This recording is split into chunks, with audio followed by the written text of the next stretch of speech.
Bayangkan, kau melangkah di atas tanah yang terbuat dari minyak kasturi, rumahmu dari emas dan perak.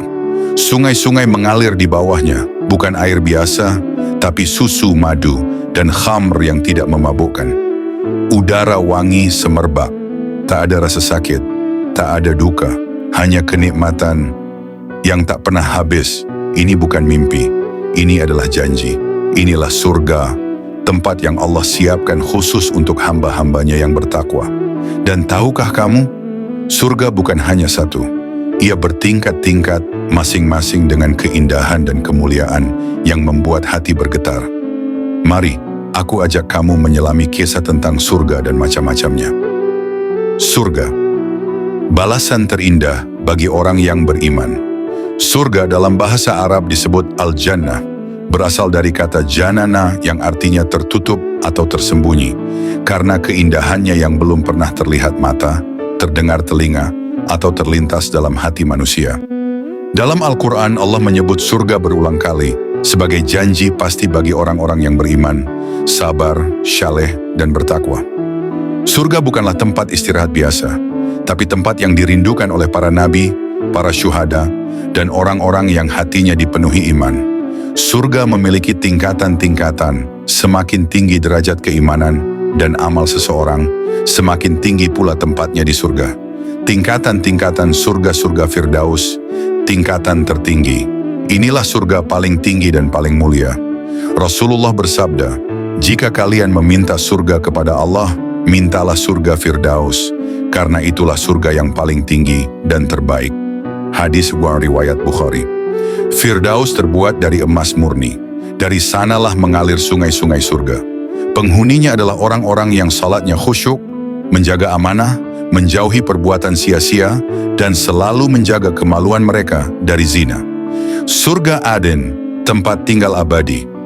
Surga ini disebutkan dalam banyak ayat. Penghuninya akan menetap selama-lamanya. Rumah-rumahnya terbuat dari mutiara, zabarjat, dan permata. Allah berfirman, yaitu surga Aden yang mereka masuk ke dalamnya bersama orang-orang yang salih dari bapak-bapak mereka, istri-istri mereka, dan anak cucu mereka. Quran Surat Ar-Ra'd 23. Bayangkan, bisa berkumpul kembali dengan keluarga tercinta di surga. Sungguh kebahagiaan yang tak tergantikan. Surga Naim, kenikmatan tanpa batas. Naim berasal dari kata ni'mah yang berarti kenikmatan. Di surga ini, para penghuninya akan diberikan apa saja yang mereka inginkan. Tak ada batas, tak ada penolakan. Allah berfirman, sesungguhnya orang-orang yang beriman dan mengerjakan amal syalih, bagi mereka adalah surga Naim. Quran dan Surat Luqman 8. Surga Ma'wa, tempat kembali orang bertakwa. Kata Ma'wa berarti tempat tinggal atau tempat berlindung. Surga ini disediakan bagi orang-orang yang takut akan keagungan Tuhannya dan menahan hawa nafsu.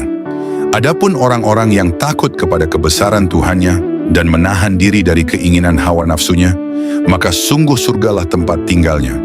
Ma'wa, Quran Surat An-Nazi'at 40-41. Surga Darussalam, rumah kedamaian. Nama yang indah. Darussalam artinya rumah keselamatan dan kedamaian. Tak ada kekhawatiran, tak ada permusuhan, hanya ketenangan dan kasih sayang. Bagi mereka disediakan Darussalam di sisi Tuhan mereka, dan dialah pelindung mereka karena amal-amal syalih yang telah mereka kerjakan. Quran Surat Al-An'am 127. Surga Darul Muqamah, tempat tinggal abadi yang nyaman. Ini adalah tempat tinggal abadi yang dipenuhi kenikmatan abadi. Tak ada rasa lelah, tak ada penderitaan. Dan mereka berkata, segala puji bagi Allah yang telah menempatkan kami di tempat tinggal yang kekal, Darul Muqamah, dari karunia-Nya. Di tempat itu, kami tidak merasa lelah dan tidak merasa lesu. Quran Surat Fathir 35. Surga Illiyin, tingkatan tertinggi untuk orang-orang syidiqin. Illiyin bukan hanya nama tempat, tapi juga kitab catatan orang-orang mulia. Surga ini adalah kediaman orang-orang paling jujur, para syuhada, dan orang-orang yang paling dekat dengan Allah. Sesungguhnya kitab catatan orang-orang yang berbakti, abrar, benar-benar tersimpan dalam Illiyin. Quran Surat Al-Mutaffifin 18. Keindahan surga yang tak terbayangkan surga bukan hanya tentang bangunan emas dan sungai madu, tapi juga tentang perasaan. Tidak ada rasa takut, tidak ada kesedihan, tidak ada rasa sakit, kelaparan, haus atau kehilangan. Tidak ada waktu yang diburu, tidak ada kematian. Yang ada hanya kenikmatan tanpa henti. Dan yang paling agung, melihat wajah Allah yang maha mulia. Itulah kenikmatan tertinggi bagi para penghuni surga. Ketika tirai dibuka dan mereka memandang Rabb mereka, semua nikmat lain terasa kecil di hadapannya. Bagaimana cara kita mencapainya? Setiap orang bisa masuk surga, tapi tidak semua orang siap menjemputnya.